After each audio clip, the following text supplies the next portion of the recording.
Welcome back. It is Wednesday, June 14th, 2023. We only have a couple of birthdays and a couple of events today. Pretty interesting events. On this day in 1987, Tim Richmond won at Pocono. Not surprising, because at that time, Tim became the winningest driver at Pocono, with that being his fourth win. So it wasn't surprising that Tim won. The fashion and how he did win was incredible, as this was his first race back, first points-paying race back. He did race the All-Star race the month prior at Charlotte, a shorter race to kind of get himself in shape. Tim had battled double pneumonia over the winter from 86 into 87 and missed the first 8, 10, 12 races, however many it was that Pocono was on the schedule. Tim won the race this week and the following week at Riverside. So it was an impressive comeback, you might say, for Tim to not be in a race car for essentially, 6 months, 7 months, and come back, and the first time he straps in, he wins.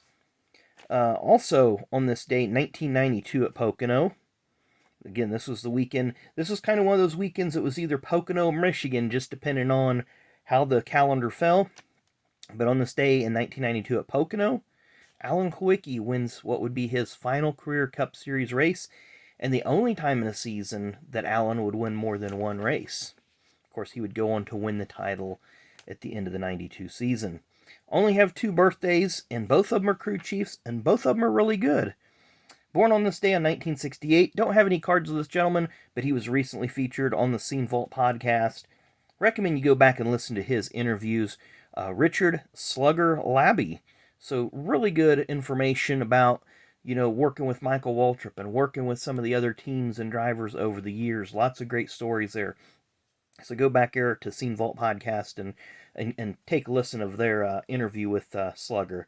But also on this date, yesterday we had a championship car owner as a birthday. Today we have a championship crew chief. And he was only 20 years old when he won the crew chief, born on this day in 1960, Mr. Doug Richert. So here, he was with the number 41 Larry Hedrick team with Joe Nemechek. When I started watching NASCAR in 1984, Doug was crew chief for Neil Bonnet on the Junior Johnson team, and he was with that team for 3 years, 84, 85, 86. Then he just kind of floated around a little bit. I really don't remember where Doug went after that, but I know he was crew chief for DW's team, the 17 car, the Western Auto car. Like I said, he's with the Meineke team. He just kind of floated around from team to team. I like this because you have Rug Reichert, the error, and there's the correction. And I don't know if that's like an error correction or base set and update. I really can't remember. But 91 Max was loaded with the errors. And there's the 91 tracks of him changing a tire. But his title, 1980, obviously, that's Dale Earnhardt.